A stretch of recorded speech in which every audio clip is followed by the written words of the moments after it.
Ladies and gentlemen, good afternoon. I'll ask everybody who wants to take a seat to please do so that we can get started with this panel. Those of you in the back, you're welcome to come up and take some seats. There's some free ones up here. So, good afternoon, Excellencies, ladies and gentlemen. It is a very great pleasure for me, Melinda Crane, to accompany you as moderator of today's panel on climate security. Our topic has come up several times already in the course of the conference. We've heard a number of reminders about the fact that climate change doesn't just endanger our long-term survival, it presents a security risk right now.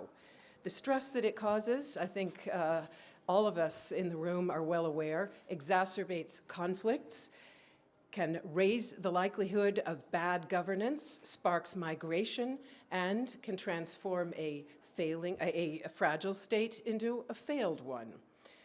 The Paris Agreement that was signed just over a year ago would go a long way to enhancing climate security if it is implemented. COP23 will meet here in Germany later on this year to focus on means of implementation, on how to make the commitments that were signed up to at Paris a reality in practice. But does the COP process belong to an international order that is already on the wane? Could it become a casualty of those centrifugal forces that are mentioned in the title of this year's Munich Security Conference, namely post-truth, post-order? Or, to put it in the rather tongue-in-cheek phrasing of this panel's title, could the refusal by some bad cops to play by the rules decisively undermine the efforts of the good COP?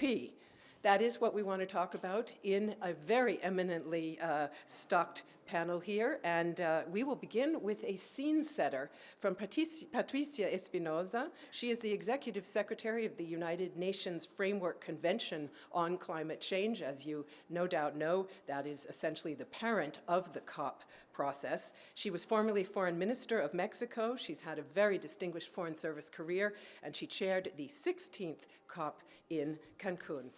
Madam, the stage is yours.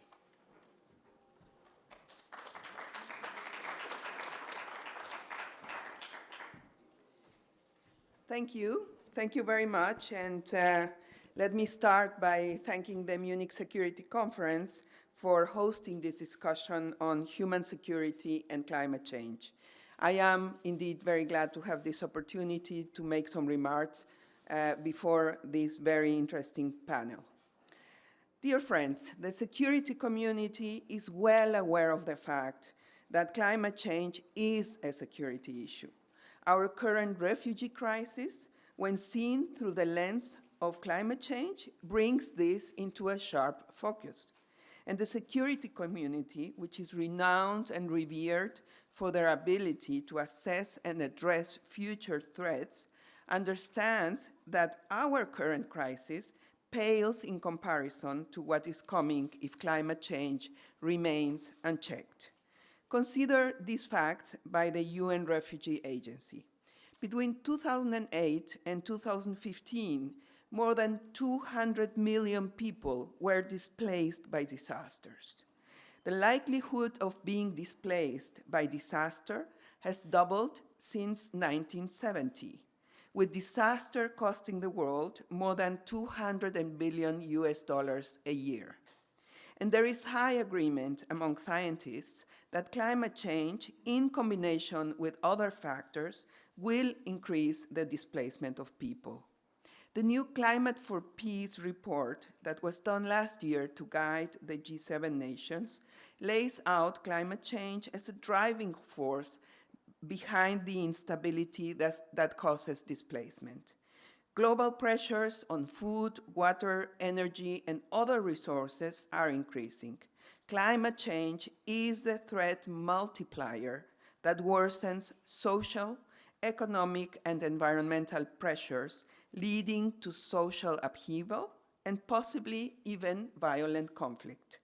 These facts are widely accepted in the security community.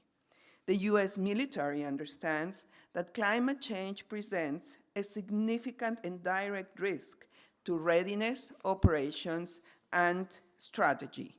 The Secretary General of NATO says climate change is a security threat because it can change the conditions where people live, create new crises, and fuel new conflicts.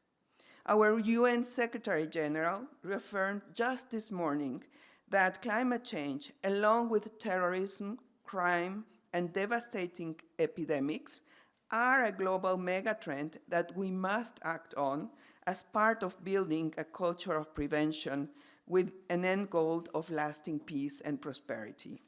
And Secretary General Guterres correctly points out that the Paris Climate Change Agreement, which was adopted in 2015, along with the Global Sustainable Development Goals, provides a unique opportunity to act on this growing threat.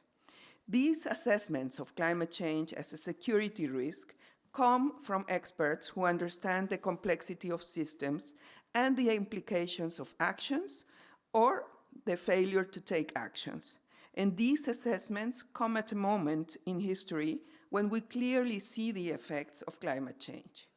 With the impacts of climate change increasingly apparent, and with leading voices in the security community calling climate change a clear and present threat, and with a framework for action in place that is agreed by all nations, the question for our distinguished panel becomes, how can the security community help put nations of the world on a path to exceed commitments on climate change and sustainable development? Such a path would reduce risk and increase stability. It is a path for national leaders to safeguard their countries and their citizens. It is a path that encourages attractive, productive, and inclusive low-emission growth in the developing world, and especially in places like Africa, where we know we are on the verge of rapid growth and urbanization. And it is a path that encourages cooperation by all nations to address global challenges that know no borders. Key to getting on this path is framing climate change as a security story. I believe that too often, climate change is presented by the media or politicians as an energy story or a natural resource story or a weather story. The public hears about solar and wind or other clean energy developments, or we hear news about how climate change will impact the resources we rely on, water, food, and healthy ecosystems.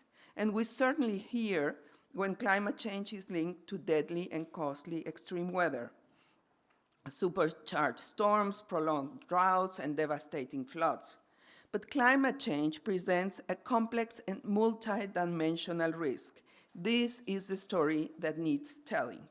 The narrative must go beyond climate change simply driving drought, supercharged storms, or resource scarcity.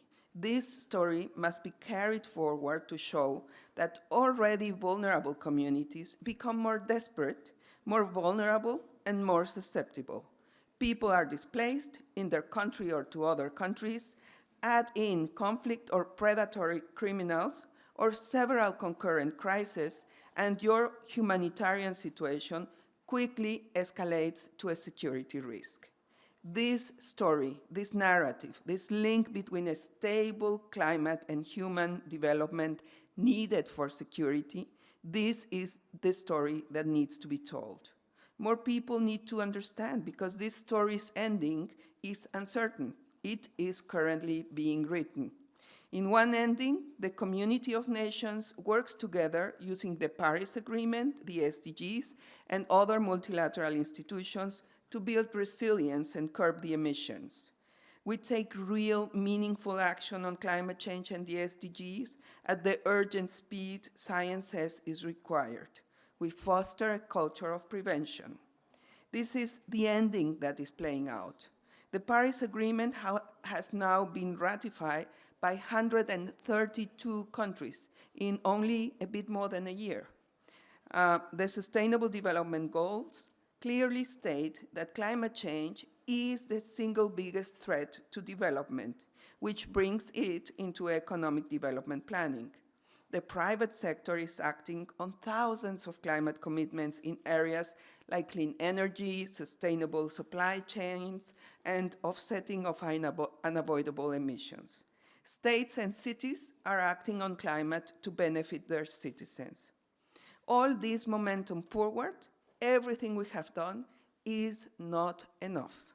We must redouble our efforts, or this story will have a dramatically different ending. We cannot fail to meet the climate commitments negotiated in good faith by all the nations of the world. If we fail to reduce emissions and build our capacity to cope with impacts, over the long term, climate change will result in more disruption, more instability, and more displacement as impacts intensify. The world, then, will be less stable, less secure. Here in Munich, we are in a great place to discuss how this story ends. This country has welcomed so many refugees. Right here, one of the first crucial chapters of the refugee and climate change story is playing out. And I do think that Germany is setting an example.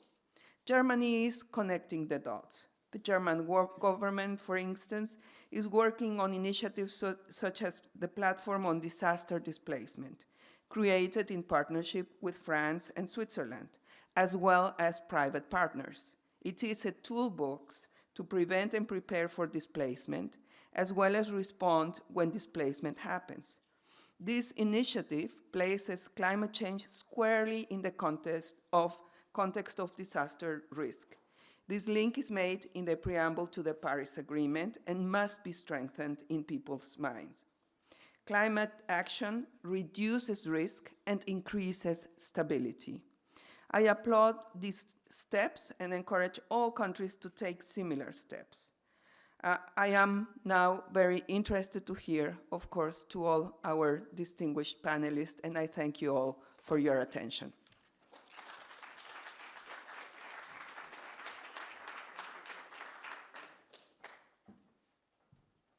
Many thanks to you, Madame Espinosa, for those very inspiring words for our panel to get us started. And I will now ask all of the panelists to please join me here on the stage. Your seats are marked with your names, and then I'll introduce you when we've taken our places.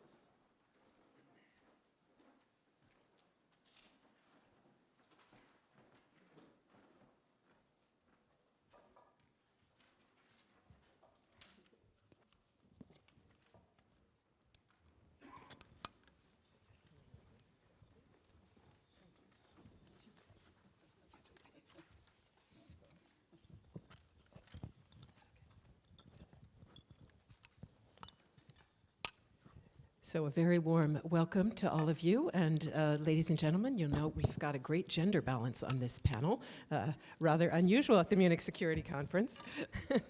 So it is my great pleasure to welcome the President of Finland, seated here on the left. He is Mr. Sauli Niinistö. He has served as a member of parliament and as the Speaker of the Finnish Parliament. He has also been Minister of Finance, held leading posts in European financial institutions, and because our title references cops, I would like to note that he started his public service career as a rural police chief in Finland. So he is, in fact, a cop, but a very good one. Exactly.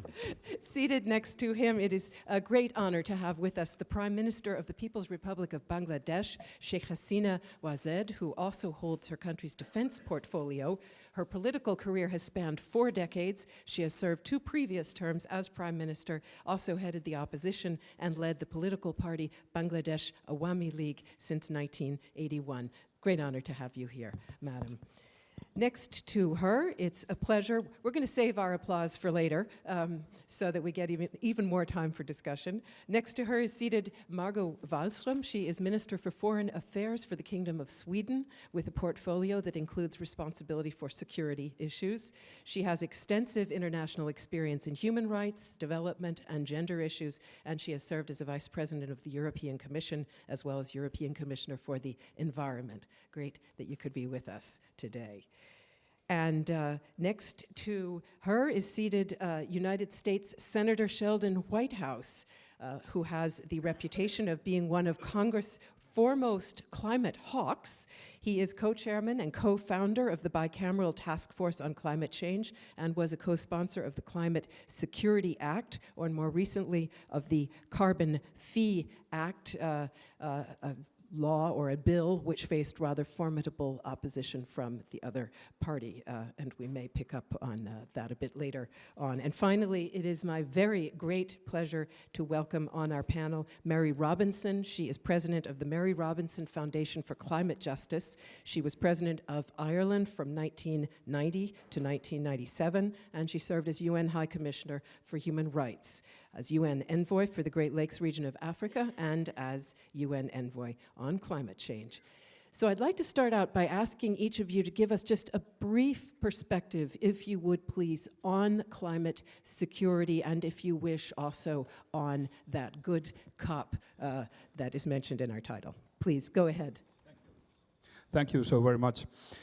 Coming up there from the north, I concentrate more on Arctic area, due to the fact also that Finland is going to chair the Arctic Council starting from this spring. Ex-Secretary General Ban Ki-moon said that the Arctic is ground zero for climate change. And that seems to be true, because most visible changes in climate, in environment, we find in Arctic. Temperature has been rising double that much that on average globally. Summer ice coverage is lowest last summer, lowest in history. And there is no way back. On the contrary, in spite of the fact that we would implement the Paris Agreement, it's quite evident that in Arctic the temperature will rise more than 2 degrees during this century. What does that mean? It means locally that plant animals might disappear. For people, indigenous people mostly, it means that they lose their livelihoods. Very severe consequences. But the most severe is global, because the water level will rise, and those areas, low areas, that means a catastrophe for people there. We hear also voices that something positive is taking place. We find new shipping routes and new possibilities of drilling oil and having more cars.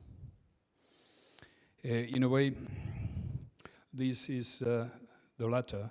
Having more fossil energy means back to basics. We have more fossil energy to burn so that the climate change will increase. It's a kind of a paradox. I just shortly describe what we think in Finland now, starting the Arctic Council chairmanship. First of all, our main points are environmental. Those facts I told you. We even have created a kind of a specific issue that is black carbon, that is black soot also. You know, when fossil is burned uncompletely, it all gets down to Arctic, to ice, and the sun burns to black soot and will increase actually melting of ice and rise of temperature worldwide. But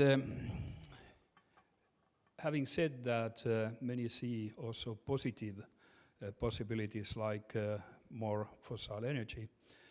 That means also that it is possible that we find some geopolitical efforts more than so far in Arctic. We are trying in Finland to figure out how we could give an answer to this. First of all, Arctic is a surrounding which is, in our opinion, cool enough for people to meet each other without heating too much. And that's why we have planned that if that only is possible to have a summit, first in the history of Arctic Council. Why that we will not, or we don't like to see a cold rush to Arctic area. And it's not any flag planting like we have seen. We want to emphasize the international legislation, the international order and international agreements, how the Arctic seabed is being dealt between the countries claiming ownership to that. And in that dispute, there might be a seed for a geopolitical conflict also, and we should react before it's at our table.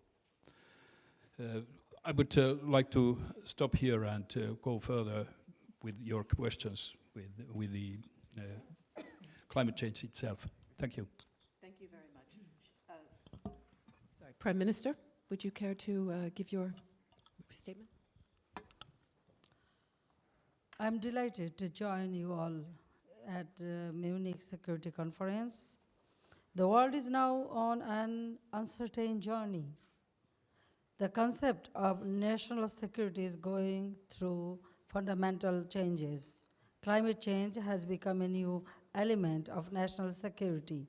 I would highlight three major components of climate change. First is food security. Production and quality of food, both are severely hampered by the impacts of climate change. We need to develop climate change resilient cropping systems which are tolerant to flooding, drought, and salinity. We must ensure the access of small and marginal farmers to essential technologies. Second is water security. Scarcity of safe and fresh water for life and livelihoods are becoming acute among others. Due to climate change, global attention should be accorded to the efficient use of water and its effective governance. I would repeat my call, go global leaders for creating a global fund for water.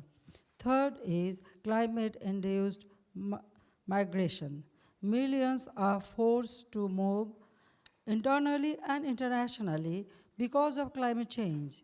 This is direct bearings on social and economic resources, resulting in new security concerns. The 2016 Global Risk Report suggests that forced migration and climate change are biggest risks for global economy. Bangladesh is making every possible attempt to achieve low carbon development path. Out of our own resources, we established $400 million climate change trust fund in 2009. Our success in disaster management is followed and replicated by many countries.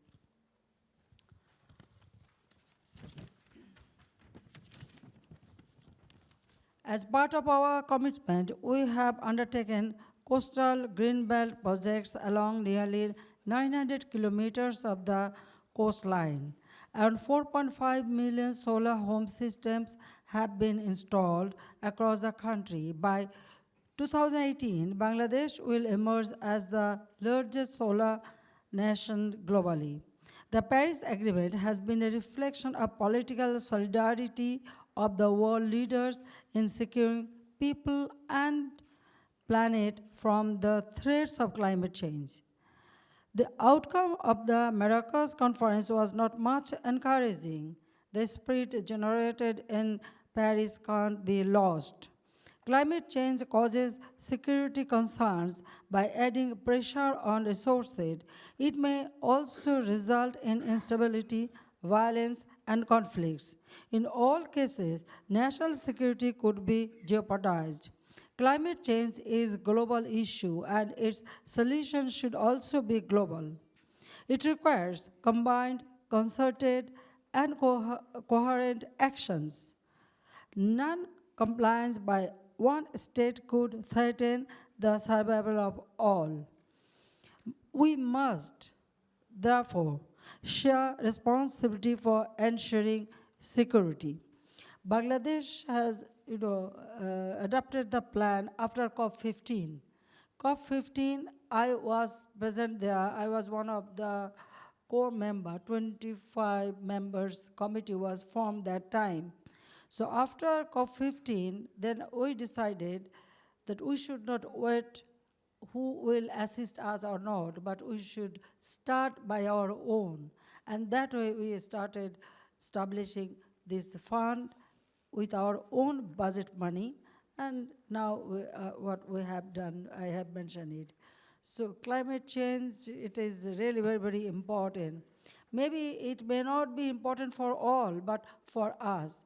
Like we are from, just seaside. So in the southern part in our country, if 1 meter rises, the sea level rise 1 meter, then many of our people will be in distress. So it is very, very important to implement the Paris Agreement, what I feel. Thank you very much. Thank you very much, Prime Minister. Foreign Minister? Thank you very much. Thank you so much for inviting me. I think that this is a topic that is indeed the most timely, but also this is the right place to discuss it at the Munich Security Conference. And why is that? We adopted in my government just the other week a national security strategy. Of all the long list of threats to our security that we identified, climate change was, of course, one of those, but most of them were of such a nature that to increase our weaponry and use military means will not be enough or not be the right remedy. And climate change, of course, belongs to those.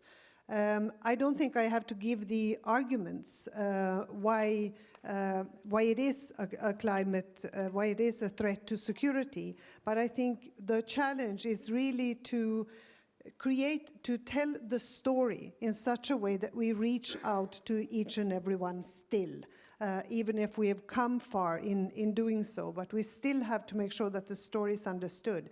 And when you talk to not only natural scientists about climate change, but also to the behavioral scientists and, for example, a psychologist, they will say the reason why politicians or political leaders have not heeded the calls from our scientists is because they don't see, they can draw the solution that it is not happening here, it is not happening now, and it is not happening to me. So we don't see it as an enemy that we have to fight down, but it is something that will happen in the future to somebody else and not affect us directly. So we have to frame the story in the right way. What changed the whole debate about climate change, also seen as a security threat, was when there was a price put on climate change. That actually tilted the debate about climate change. But now we have to find a home for how to deal with it as a security threat. And that means that within the United Nations, we have to place it somewhere, and we have to make sure that we get reports so that we can see early on, detect when this is becoming a threat to security. Of course, if you don't have access to to clean drinking water. If you don't have food, if you can't get food, you will also see people moving, you can cause social unrest, you will have all the problems that ultimately can lead to even an armed conflict. And to report on that from the field and for the Security Council to be able to act on it is really the challenge that we have in front of us right now. And I think we have to report more on risks, and we have to calculate risks, not only listening to the effects as they are described by our scientists. And I say global change is a global reality, and what has to come is also a global responsibility. And we have to act according to Agenda 2030 and, of course, follow the Paris Agreement. Thank you very much. Senator? Thank you. The proposition that I would offer is that climate presents three orders of security risk. One we have talked about already, which is the physical damage that climate change is causing in our atmosphere, our oceans, and our environment. Our senses and our science already sense and measure these changes. This first order of risk is risk to the natural order, and it will befall farming communities, coastal communities, fishing communities, and of course, the poorer you are and the more of a subsistence life you lead, the harsher the penalty that you will pay. The second order of security risk from climate change is the human response to that disruption in the natural order. As farms and fisheries fail, people are impoverished and dislocated. Scarce resources lead to conflicts and confrontations. Storms and fires and floods can make suffering acute. And people who are hungry or dislocated or torn from their roots can become desperate, radicalized, and violent. That is why the United States Department of Defense has for years called climate change a catalyst of conflict. And to the extent that Tom Frieden draws a correct line between droughts in Syria and the discontent that led to the violence that has led to the catastrophe that has led to the refugee crisis here in Europe, European countries are already seeing that second order in place. The third order is the one I really want to focus on, and that's damage to the keystone institutions of our present world order: market capitalism and democratic government. These institutions depend for their credibility on popular confidence. But those individuals who've been harmed by the first order environmental effects of climate change, or those individuals who are swept up in the second order societal effects of climate change, or those who are simply dismayed as they witness the suffering of others thanks to climate change, will be looking around and they will have questions. They will want answers. And when that reckoning comes, the discredit to institutions like market capitalism and democracy, which will have failed to act even when loudly and clearly warned, could be profound. Add to the failure of action by these institutions the moral failure of why this is happening. As to capitalism, fossil fuel companies are knowingly causing the harm, and at least in the United States are aggressively fighting any solutions to the problem with professionally administered misinformation, the original fake news, and a lot of money. As to democracy, we in government, particularly we in the United States Congress, have shown ourselves unable to resist the fossil fuel industry, despite knowing that industry to be deeply burdened with obvious and enormous conflicts of interest. Even companies not in the fossil fuel industry, those with excellent climate policies within their fence lines, collectively take no political action, at least none in Congress, to offset the political force of the fossil fuel industry. Indeed, many such companies remain members of industry organizations that are the instruments of the fossil fuel companies in preventing solutions. All of this stands to be a lasting and dangerous discredit to our modern institutions of democracy and capitalism. And the discredit and the danger will worsen as the consequences of our failure worsen. Every year that I come to Munich, not as many as John McCain, but a few now, there is a new topic of immediate concern. My fear is that by the time this looming climate menace gets into the main hall, the consequences of climate change will have become, to quote Donald Trump in 2009, catastrophic and irreversible. Thank you. You might want to carry around with you a copy of that page from the New York Times to prove that it was real facts, that the Trump family did once sign up to that description. Mary Robinson, please. Thank you. Well, I'm the last panelist, so I will try to be very brief because this has been a great discussion. First of all, I'd like to thank Patricia Espinosa for setting out the framing of it very well, and each of the panelists for really very interesting contributions. I'd like to go back to the title, Good Cop, Bad Cops, because there's no doubt that the Paris Agreement is the good cop, one of the fairest agreements we've been able to manage in a multilateral process. Not a strong agreement, but a very fair one. And fast forward to just before Marrakesh, surprisingly, that agreement came into effect on the 4th of November. We had enough signatures. We've now got far more. It's, I don't know, 133 or something. A few days later, on the 8th of November, we had the result of the election in the United States. And people were already at the COP. It had started. And I know that the first few days were very tough. I didn't arrive until the weekend because I was going to be there for the high-level week and development days at the weekend, which we get very involved in. And already I could see that people had decided that there was no way that Paris was going to be displaced. No way. And at the end of the 2 weeks in Marrakesh, we had 4 declarations, if I could put it that way.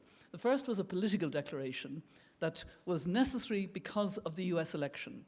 Necessary that all countries would reaffirm, including the United States, because John Kerry was still Secretary of State. So all countries reaffirmed strongly politically. Secondly, we had the action agenda, which has become extremely important now in the climate world, where business and civil society and philanthropy is working with cities and regions, and all kinds of things are happening, including in the United States. I happen to have been honored by Chicago a few months ago, and I looked up Chicago to see what they were doing, so I could give out to them if they weren't. And they have an amazing, they're part of the C40, they're in a leadership role, and they're determined that their city is going to be one of the foremost cities on climate. And the same with New York, the same with obviously the state of California that we all cite, etc. And so that's what the action agenda is all about, and it's very significant. The third one was a number of countries. I think in Marrakesh it was 23 countries, and this was the work of the 2 climate champions, Laurence Toubiana and Hakim El Haiti of Morocco. They had worked to encourage more governments to think forward to 2050, make a commitment to be completely climate neutral, and work backwards. What does it mean then? Well, where do we have to start? And countries are now doing that, and it's a very good exercise, mentally and every other way. And the fourth thing, which actually gave me great joy because I have a foundation on climate justice, the most affected, the least responsible, there's a grouping called the Climate Vulnerable Forum. There are 48 countries, including Bangladesh, and that Climate Vulnerable Forum came out with a vision statement and a declaration in Marrakesh that we have to be the most ambitious. We, the most affected, the least resilient, the poorest, have to be the most effective because we have to champion the 1.5. And we call on other countries to help us to be carbon neutral well before 2050 is what they're trying to say. We really want to get there as fast as we can to show it can be done even in difficult circumstances. So that was the response. And I think the good cop is alive and well and kicking, and I hope that, that this will be the way forward, that yes, we will have certain tensions, obviously, but I believe that it's extremely important. As Patricia and others have pointed out, climate displacement is already happening, and this is a big security threat. I mean, look at Kiribati.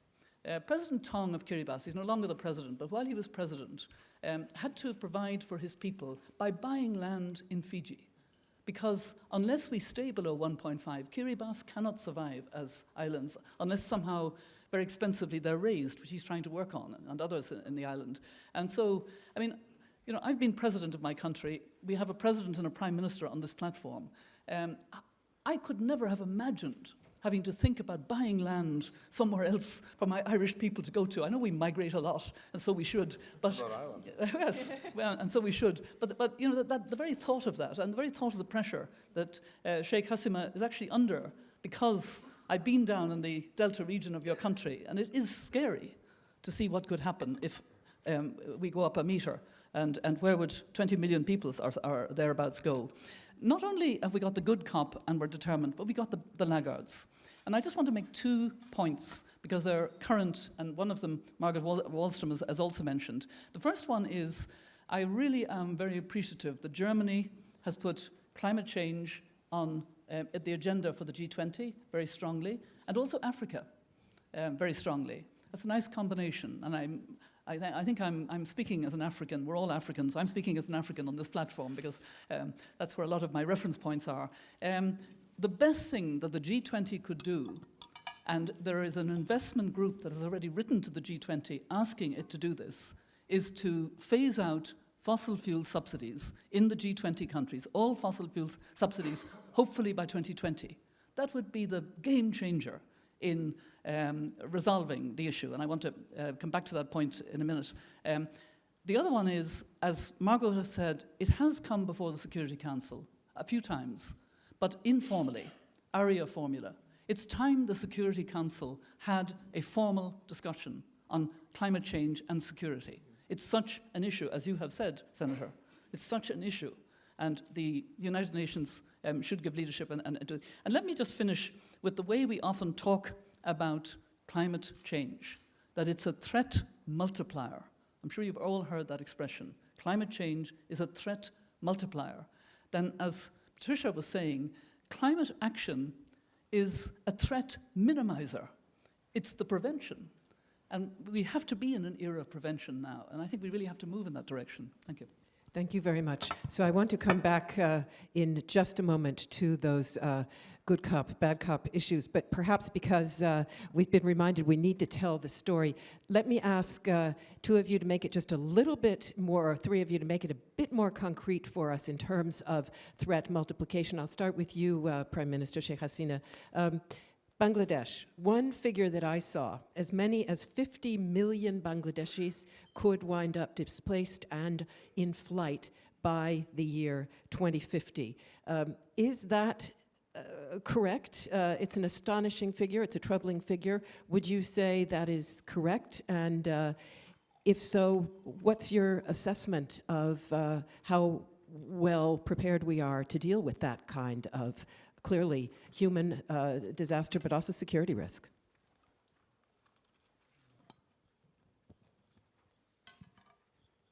Well, I already mentioned that if the sea level rises, then definitely,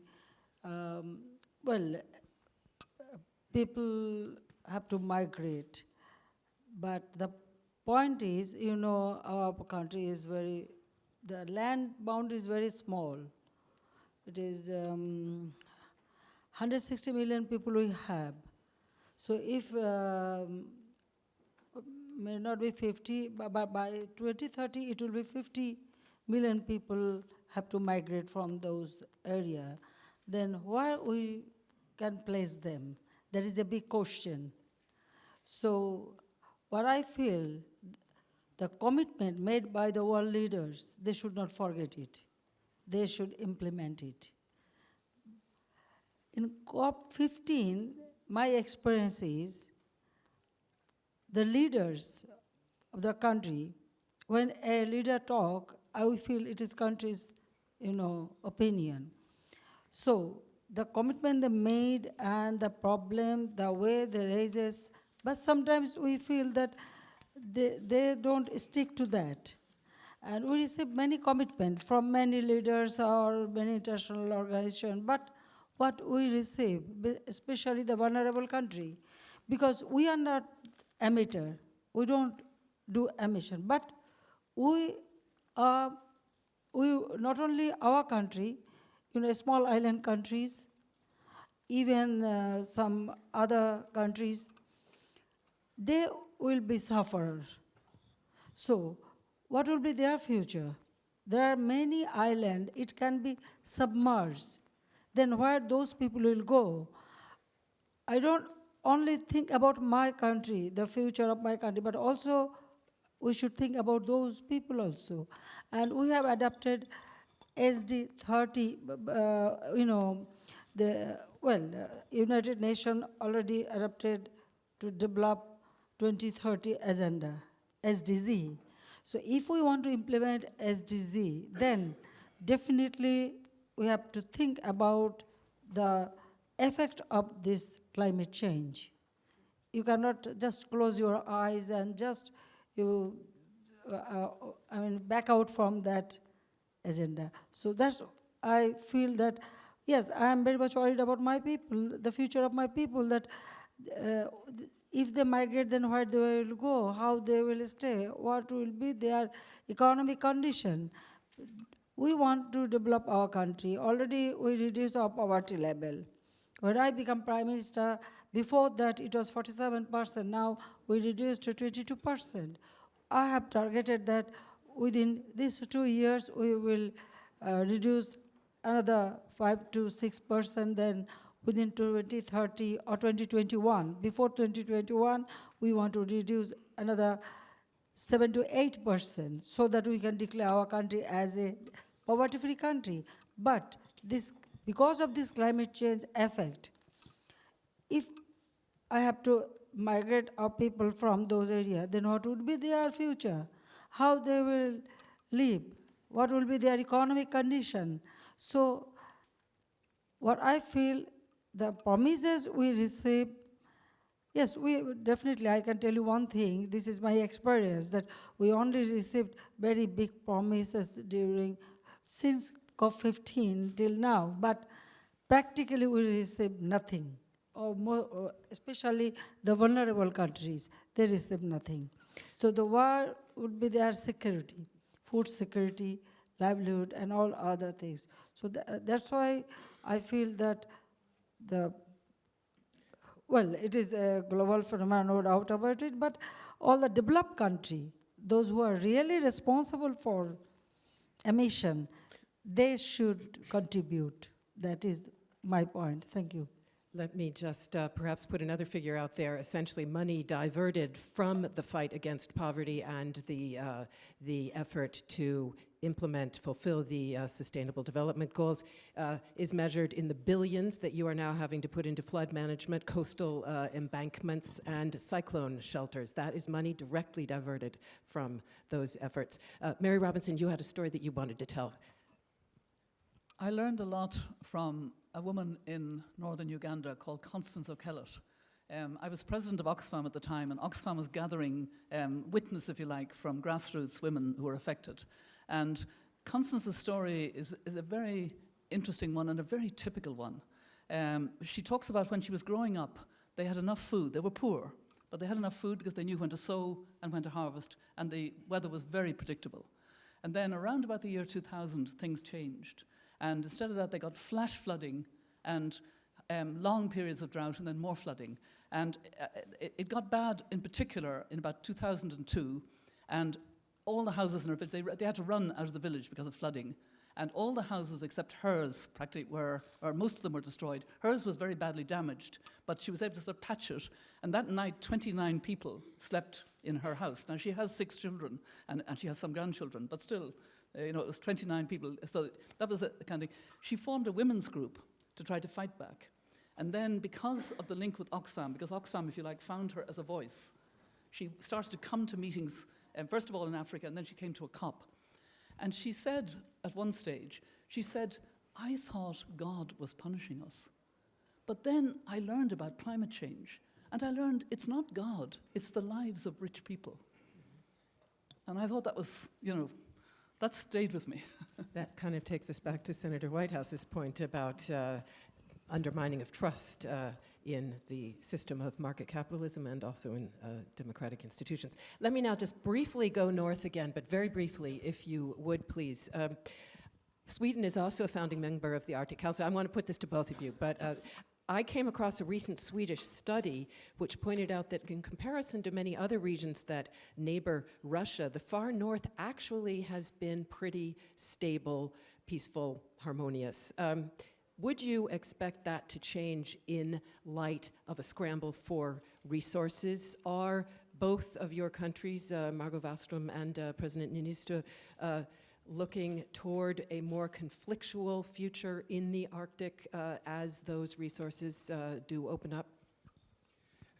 Yes, like I already referred to, we must keep eye on whether some kind of geopolitics or geopolitical interest is rising. We have seen already flag planting, and we have seen already some quarrels dealing with the borderline. Norway and Russia succeeded to make an agreement, but nevertheless, it took tens of years. And tensions will rise because of that. The Russian behavior, yes, I think you described it quite correctly. They have been quite calm so far. But what we clearly see is that they are preparing more in the Murmansk area, in the northern area. The idea is undoubtedly to make shelter against possible NATO attack from that direction.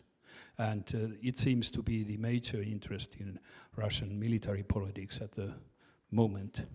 But I would, in this context, and Arctic Council still point out how important it is that we will stick very closely to international agreements, international legislation. And agreements, if I may add, we have heard today, yesterday, very many wise opinions on how NATO members should increase their military expenditure to agreed 2%. Being an outsider, Finland is not a member. I think it's fair. If it's agreed, yes. But we made an agreement also in Paris, and it was made by the heads of states.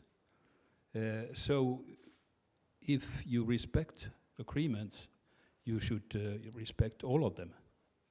So let me go straight from there to Senator Whitehouse and ask the $64 million question that is in the room. Do you think that the Trump administration will walk away from Paris? It's certainly doing so indirectly by rolling back CO2 emissions limits and clearly looking toward, let us say, decreasing the role of the EPA in the future. We heard from Mary Robinson, what we definitely need to see happen is ending of subsidies for oil and gas. Clearly the Trump administration going in the opposite direction on that. What's the outlook? I'm actually optimistic for a number of reasons. First of all, I think that Mr. Tillerson, having served ExxonMobil all these years, to now expect him to come on as Secretary of State and undo the Paris Agreement or make an effort to undo the Paris Agreement, I think is, I hope, a bridge too far. There is only so much obloquy that one man can stand. And I think being Secretary of State sets a new point of view before somebody. It's an office Thomas Jefferson once held, and let's hope he rises to the occasion. Second, it really doesn't gain much because the activities that are going forward in the United States under the Clean Power Plan are going to continue. Huge numbers of states are going forward, notwithstanding the stay of the rule. Even in states where they're stopped at the state level, municipalities are going forward, the energy consuming centers are going forward, mayors and governors are having their way. And I suspect we would meet the goals one way or the other. Moreover, there are citizen suit provisions that if they try to undo it too much, in come the environmental organizations and they can force their hand to follow the law. So a piece, though, that's significant to mention here is that the response of the international community will be significant. If the international community says to Secretary Tillis and Secretary Tillerson and others, we expected that, no big deal, then they'll be more inclined to do that. I think the chances of them doing it are small, and I think they decrease further if the response of the international community is, not only don't you dare, but if you try, there will be consequences in other areas. We will see to it that that influences our behavior with the United States in a variety of other areas. You simply may not do this at this juncture in history. May I ask you a follow-up question on that? And this was something that came out sort of between the lines in a great deal of the debate this morning, namely a statement from the Vice President that clearly depicted security contributions in pretty direct, narrowly drawn military terms. He referred to strengthening the arsenal of democracy. Meanwhile, we heard a lot of European speakers talking about the role of soft power tools like development assistance, like climate change policies, like good governance capacity building as a means of conflict prevention. Is that, we're talking about telling the story, is that a story that can get through in Washington at the moment? I hope so. I think that it's been the policy of the United States so long to encourage civil society, to see NGOs as a positive force. And of course, the counter to that is President Putin trying to cut off all of his NGOs from outside contact and weaken civil society. So that's a fairly plain message. And I think people also understand that for a long time, the United States has prided itself on what President Clinton called the power of its example. And if we start to set a rotten example, that will diminish our power in significant ways. It will diminish our standing, it will diminish our credibility, it will diminish our ability to accomplish things for our people and for the world's people, and that will be a very public transition that I don't think even President Trump wants to preside over. So pressure must be brought to bear to make these things happen, but I do believe if we don't just whistle at the ceiling tiles and pay attention, that we can actually keep us on course. Let me perhaps talk a bit more about that dynamic that you mentioned. If one country is perceived to be opting out, what happens then with others? And I'll come back to you again, Prime Minister Hasina. It was, of course, in large part in response to the Obama administration's initiative that two of the biggest Asian CO2 emitters, namely India and China, got on board at Paris. That was very much a kind of a quid pro quo. If you do it, we'll do it. If the US is being perceived in Asia as rolling back its commitment to Paris, what consequences do you think that would have for some of your Asian neighbors?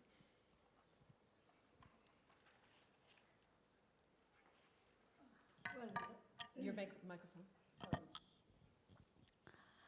You know, Bangladesh, our geographical position in such a way that well, we always think that we should have a good relationship with all the neighboring countries, including China, India, and also South Asia, Southeast Asia.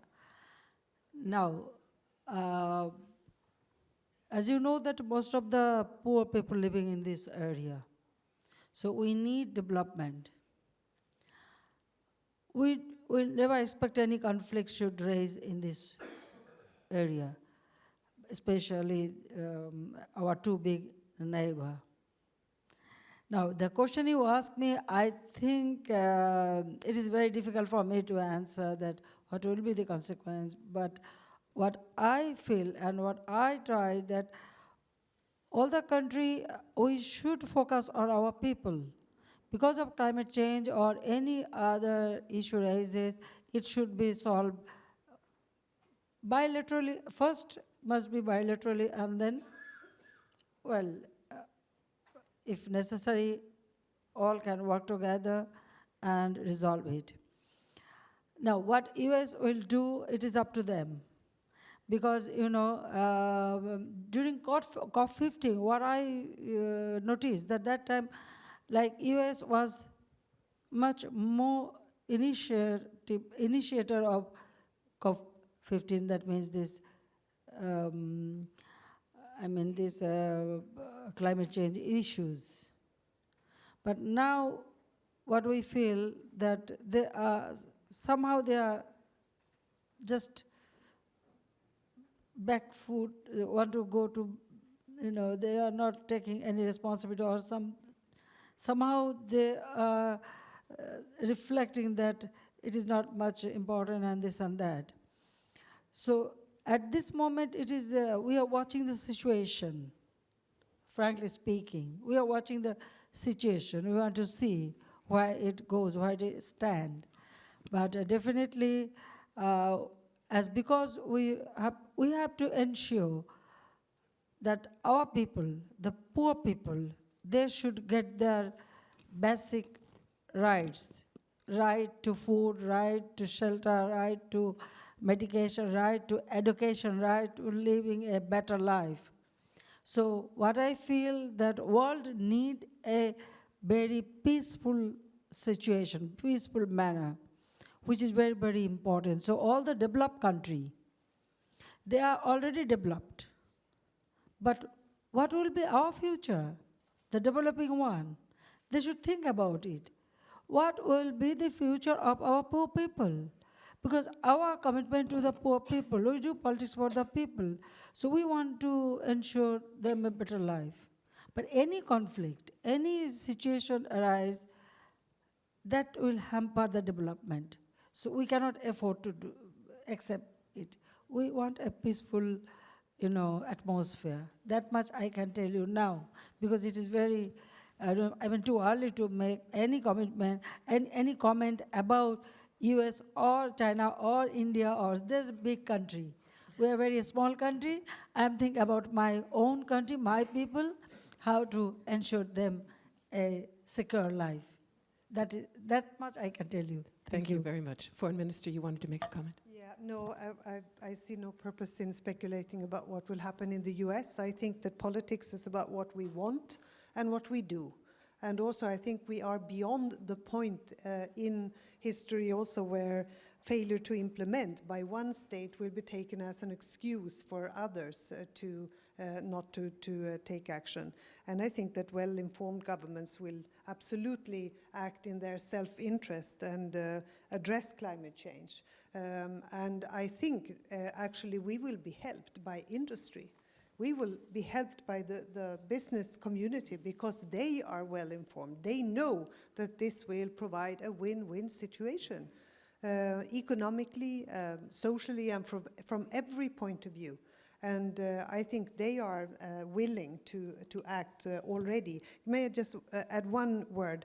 Because as you've heard from President Niinistö, until now, we have seen the Arctic as a low-tension area.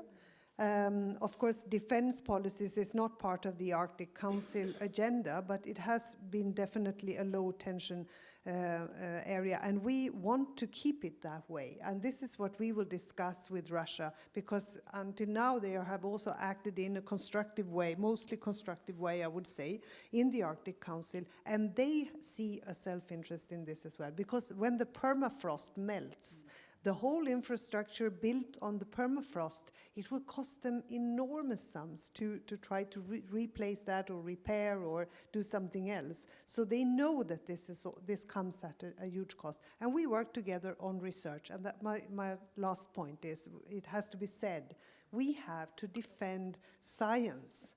We have to defend the knowledge-based approach to the whole issue of climate change. And it's very important that every time there is sort of post-fact that we speak up, and that we know that we've had consecutive reports from the world's united scientists and experts on this field. We cannot say that we don't know. This is absolutely wrong to say, so we also have to do that. Mary Robinson, let me pick up on that point. The overarching title of the conference this year includes that expression, post-truth. And of course, as was pointed out on the panel already, the discussion over climate change was one of the original wrong facts or alternative facts discussions that was there. People said we need to tell this story. Do we need to tell it in a different way in order to try to break through that miasma of alternative fact depiction when it comes to climate change? How do we get that story out there so that it's heard? Well, first of all, I think we do need to get a narrative about climate change which is compelling for people in their lives. And it's true, and I think this point has been made, that people in the developed parts of the world that are resilient don't feel it enough yet. Yes, there has been Katrina, and there's been Sandy, and there's been shocks in Europe, and heat waves, etc., but we don't really feel it enough. I find that one of the stories that can touch people is talking about the intergenerational impacts, that relying on the science. And I often talk in personal terms about my 5 grandchildren who will be in their 40s in 2050. They'll share the world with 9 billion others.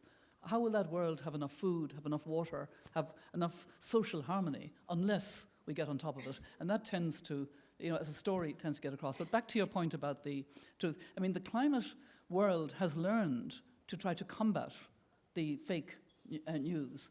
But I can tell you, even from a climate point of view, it has got worse. It has got worse because of a certain Mr. Bannon and his links around the world and links with right-wing parties in Europe, and the undermining of democracies in Europe that's going on. The kind of, I only know a little bit of this. I serve on the European Climate Foundation, and we're very aware of this problem. And it is a real problem of, the cyber attacks, they think, and it's very targeted and it's very deliberate, and it's very, and there's a lot of fake news being put out very deliberately. So we do need more tools and better experience, but we can learn a lot from those who've had to defend themselves in a climate context over a long number of years. Al Gore could probably tell us a thing or two about that. There may be a bit of a common cure, because in the same way that the argument in European countries whose politics are being influenced by Russia will be better served if people understand how the news is coming through Russian-controlled channels. The climate community needs to do a better job of explaining how the alternative facts that the fossil fuel industry puts out are generated by an apparatus that is supported and paid for by the fossil fuel industry. I think Europe and America both owe an enormous debt to George C. Marshall. There is actually a George C. Marshall Institute in America.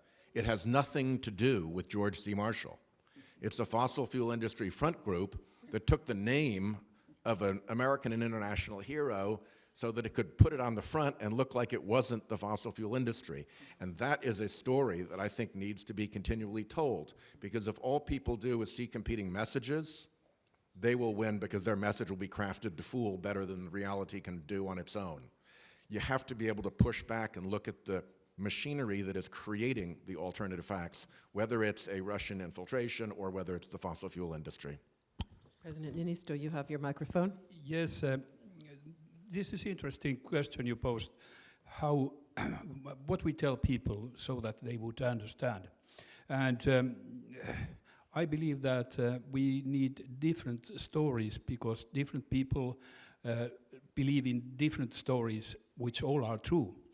Why I think in this way? Because I have to tell you a personal experience. I got a wake-up call when Stern report was published. Why? I was Minister of Finance at the time, and Stern was an economist. A Minister of Finance believes what a famous economist tells.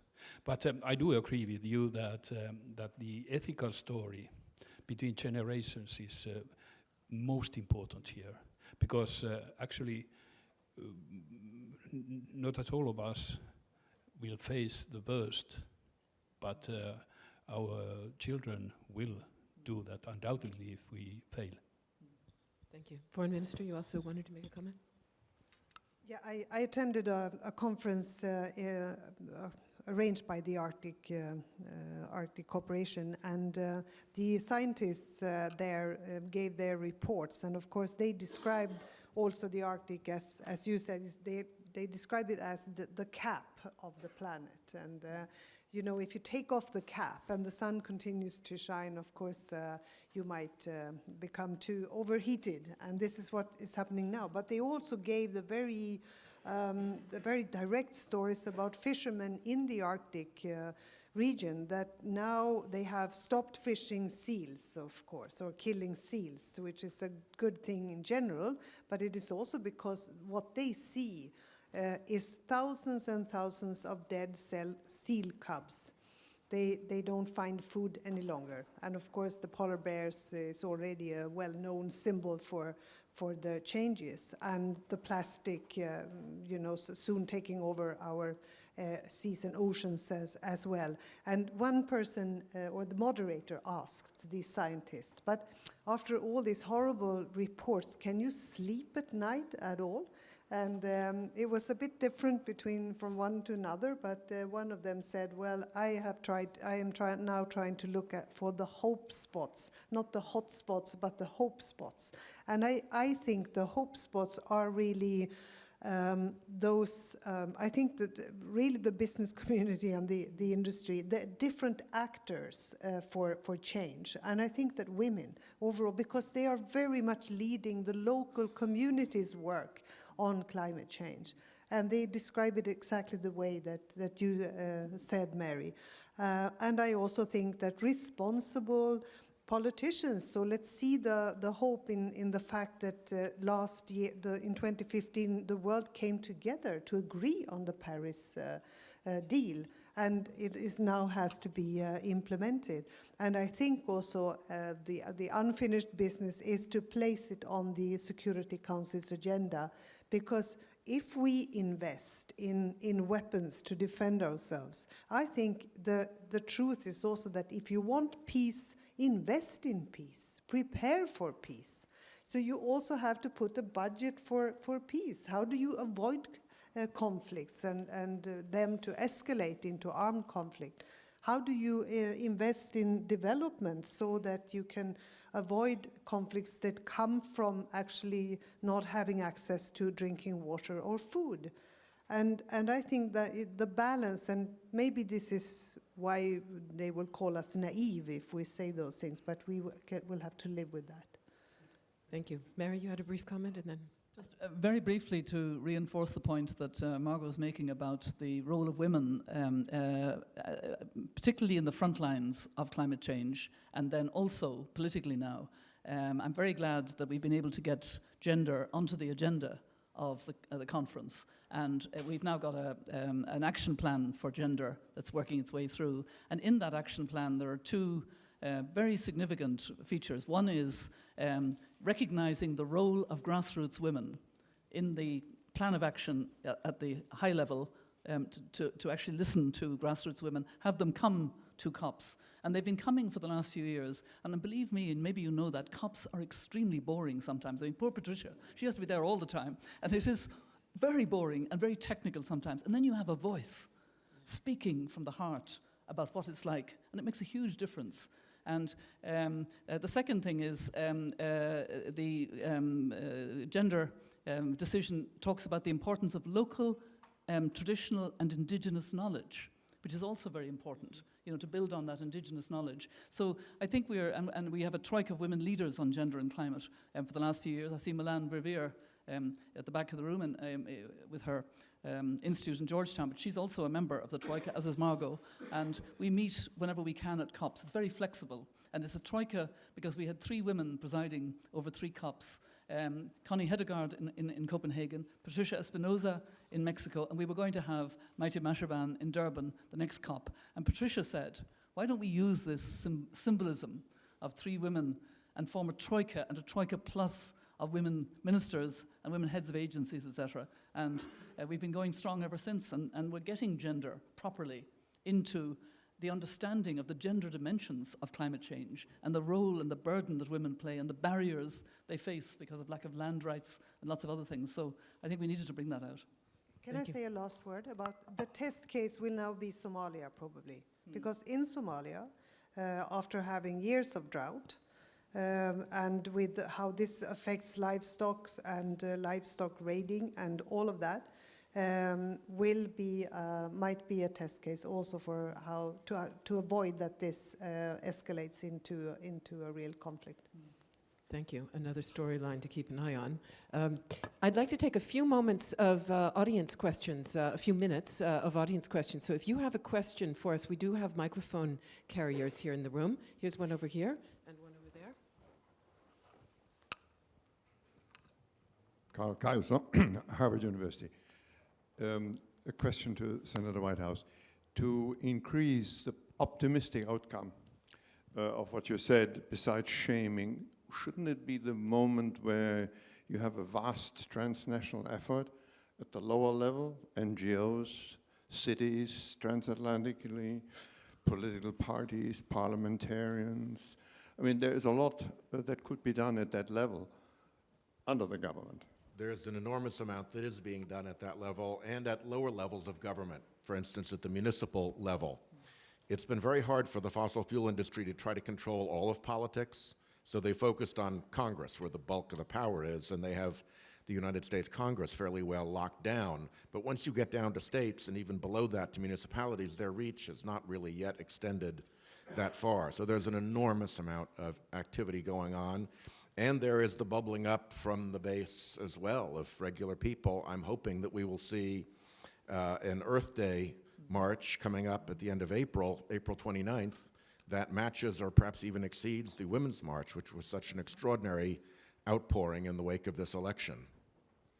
Thank you very much. I had a question over here as well. If you'd put your hand up again so they can find you. Great, thanks.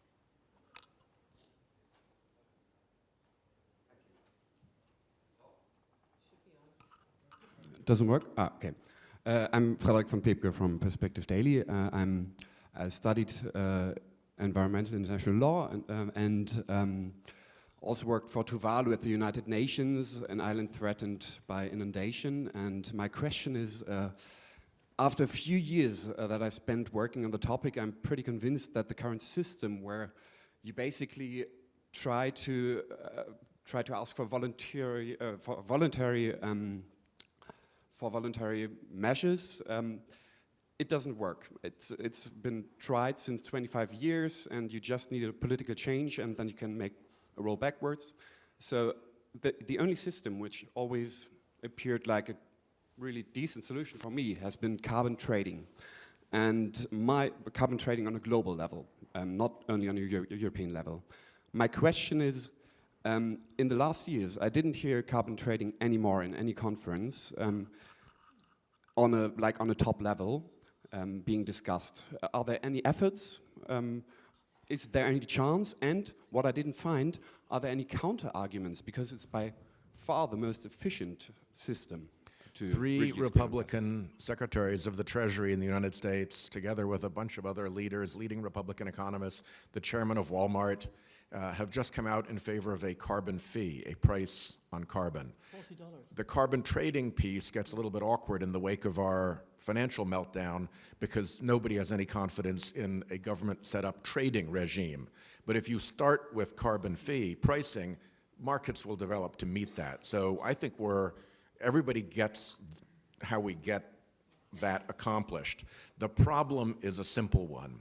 Until the good cop corporate sector starts to make this an issue with Congress, there is no counterbalance to the bad cop and fossil fuel industry sector, which uses its political power virtually exclusively to squash any action, carbon fee or otherwise. So we actually have a pretty good situation in which the American public is ready for this, and the business community has its head in the right place. It just hasn't gotten to the Republican senators to say, we will have your back against the fossil fuel industry if you move. And when they do, we have the result with the Republican support, which is a carbon fee. So I'm actually pretty optimistic about that lineup once you can get people through that fossil fuel industry kill zone that they've set up around Congress.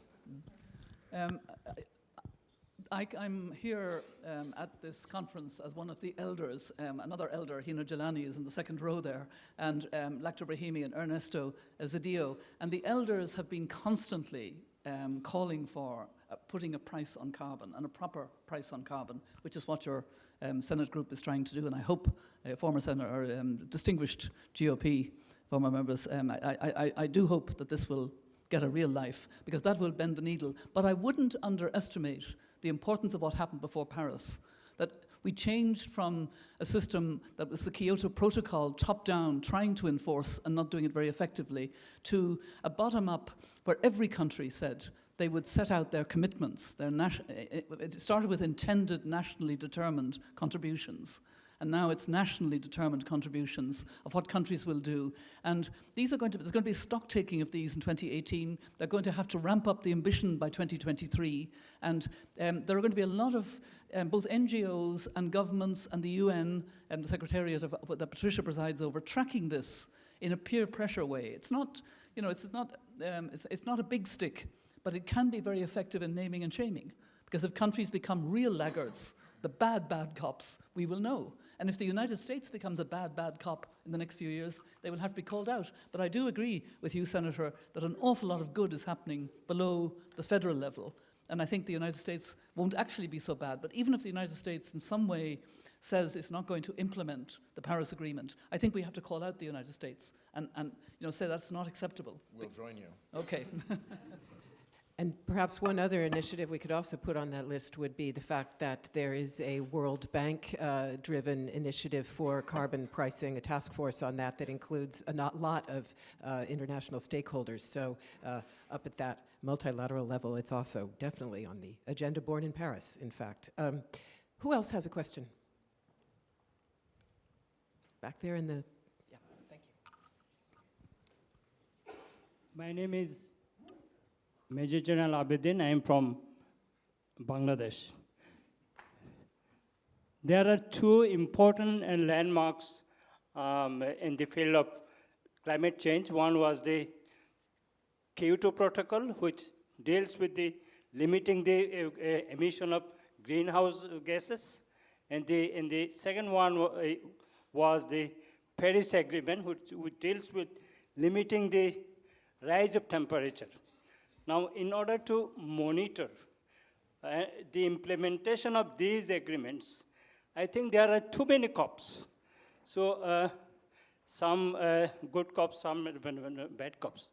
Should we not have a central forum, a very big cop, an umbrella of organization in order to monitor the implementation of these agreements? Thank you.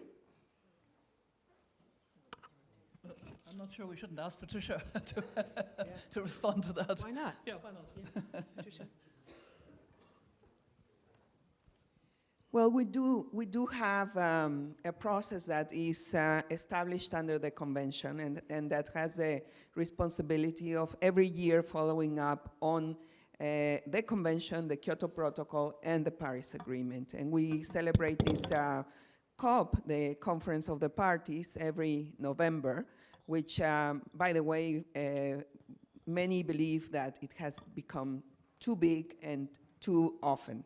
So there's already in the air some kind of ideas about rethinking how we can manage the process. But aside of that, we have this process of following up. And in this process, we have been able to not only develop the negotiations, the political negotiations, which now are concentrated on the rule book for the Paris Agreement that has to be finalized by next year.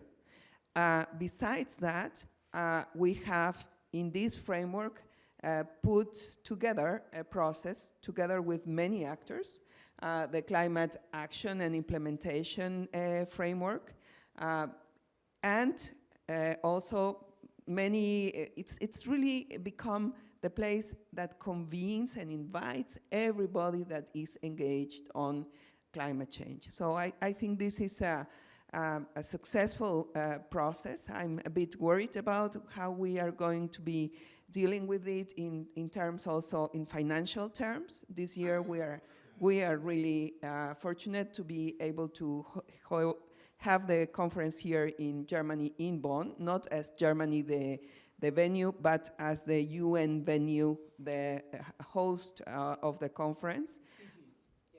But under the presidency of Fiji, for the first time, an island country is going to be, a very vulnerable island country is going to be presiding over such a big conference. So I think that the process is really developing in a very inclusive and open way. It poses challenges, yes, but I think we are able to deal with them. I mean, we, meaning not only the Secretariat, but we with all of you and all these leaders.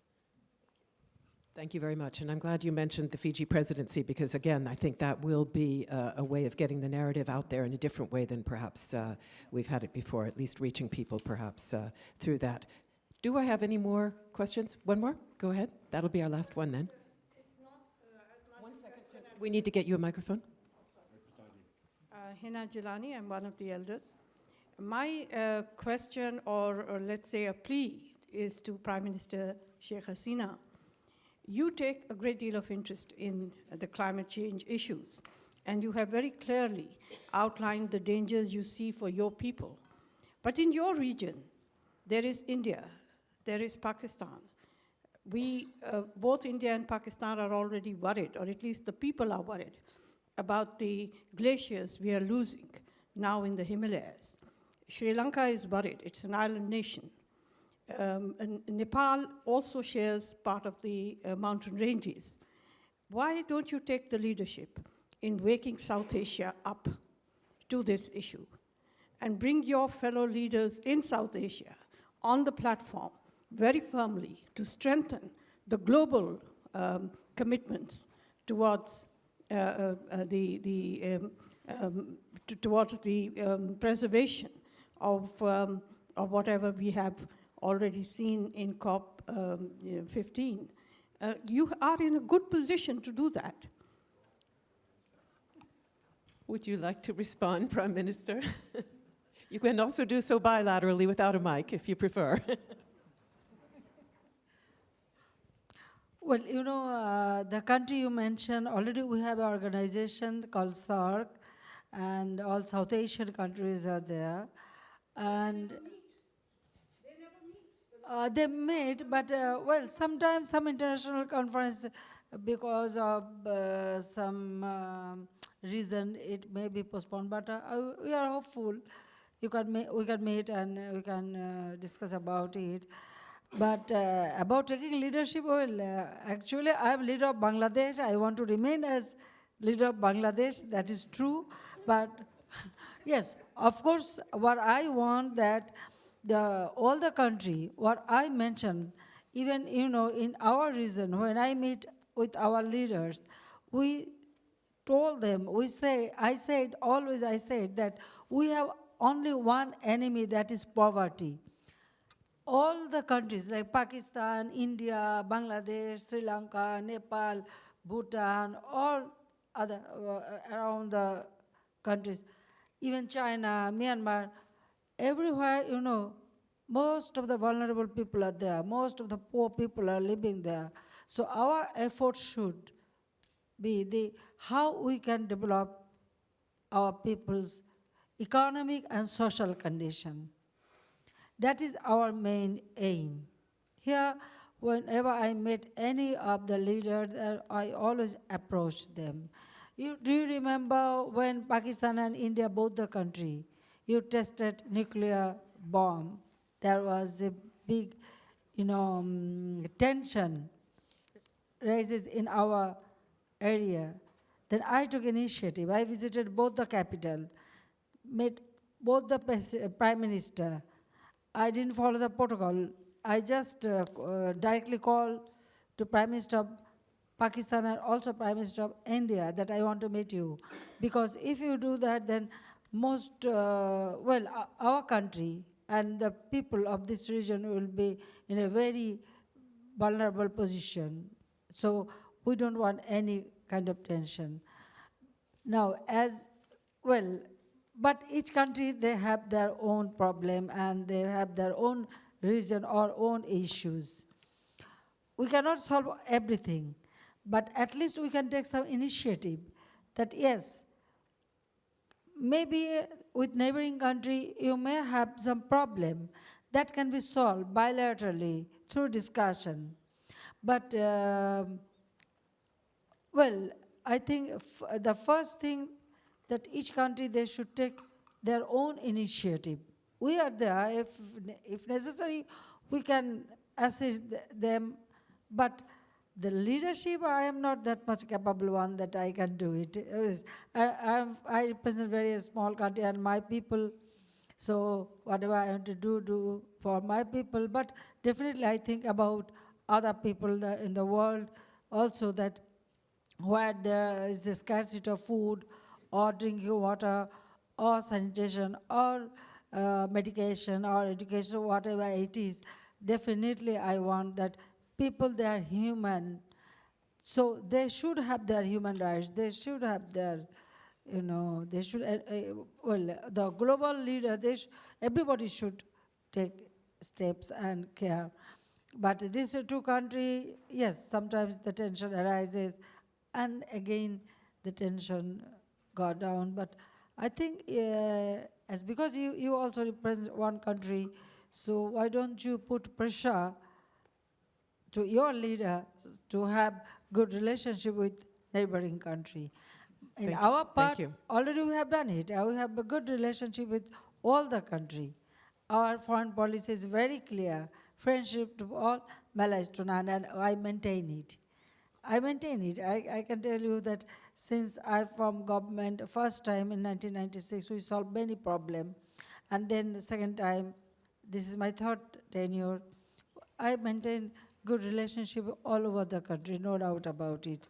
Thank you, Prime Minister. I'm going to stop you right there. Thanks you, because we're just over our time. Senator, you have your mic in your hand. Did you want to say one sentence? I just wanted, while we're on the subject of female leadership, to recognize Jean Shaheen, who is a great leader on this issue on climate change in Washington. She was governor of her state at a time when New Hampshire was fully governed by women, entire congressional delegation and the general officers, and she's now the senior woman on the Foreign Relations Committee, and we're glad that she's with us. Thank you. Thank you very much. And I would like to say warm thanks to all of our panelists for this very, very interesting exchange, also hopefully inspiring. So can we give them all a warm round of applause, please? And ladies and gentlemen, thank you very much for your attention. The conference now goes to a coffee break, and after that, as you know, plenary sessions resume. Thanks so much for being with us. Bye-bye.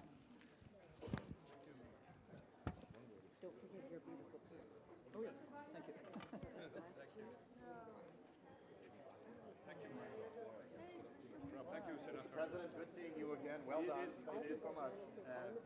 Hopefully later on, I'm not sure whether it's arranged. I don't know either. Those things are being handled by Senator McCain's office. Okay. Nice to meet you also. Thank you so much. I hope so as well. Yeah. Thank you so very much. The others are coming to Helsinki. Prime Minister? We're coming because Margot. Yes, I know. Yes, I've seen her. Yes, I assume you would be. I will give a speech to you. Good. Bye-bye for now, Mary. Yes. Maybe we'll see each other. Yeah, yes. Okay. Take care. Stephen Hines. Oh, cool. Nice to see you. Thank you. This is terrific. Yeah, good fun. Yeah, very, very nice. Thank you, Madam. Lovely to see you again. Senator was so passionate. Let's give you my email. You must exchange cards. We shall. Senator Stephen Hines with the Rockefeller Brothers. Yes, of course. Yes, we had dinner together a while back. How are you? I'm all right. But, I want to